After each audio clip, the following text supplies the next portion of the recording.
Sam and I were just talking. He's dealt with back pain. I've dealt with back pain. Millions of Americans suffer from back pain. They're all looking for remedies all the time, pads and pills. But now? Well, a lot of people use this to also try, and this is you hanging upside down the inversion. The good folks at the Cleveland Clinic are going to explain more about this after our story. But in our Cutting Edge series, we went to see what if you could stop back pain before it ever started. What do auto workers, delivery workers, and even moms lifting their babies all have in common? It's the bending and lifting, putting backs at risk for injury. Back pain is huge. It's the #1 reason people miss work and the biggest cost to industry. And one of America's biggest employers is the auto industry. The big three automakers spend about $2,000 per car on healthcare costs. Workers' back pain, a large part of that expense.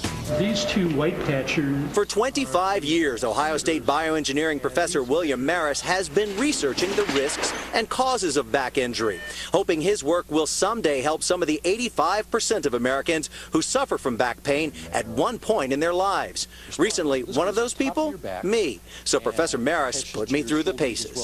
First, we hook up 24 sensors all over my body that read key muscle movements. Then, we attach this metal spine-like device. It mimics the action of my own back.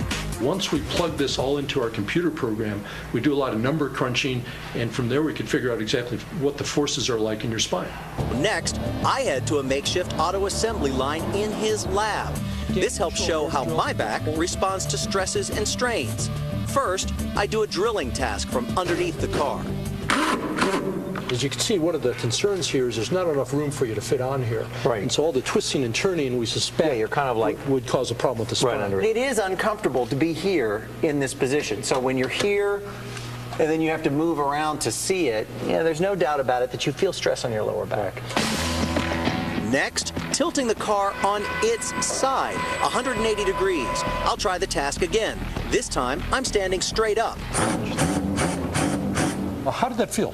From the visual perspective, it was much easier to see what I was doing. From the physical perspective, it didn't require much movement at all except for the bottom screw, which was a slight bend down, but none of the pressure in my lower back. And Professor Marras's groundbreaking technology proves it right on the screen. You're looking at data from the body sensors transmitted to a computer, which models the image right on the monitor. As you can see, we have the sensors that describe where the arms and the legs are moving. The figure on the right shows when I was performing the task underneath the car, the green marks indicating the strain.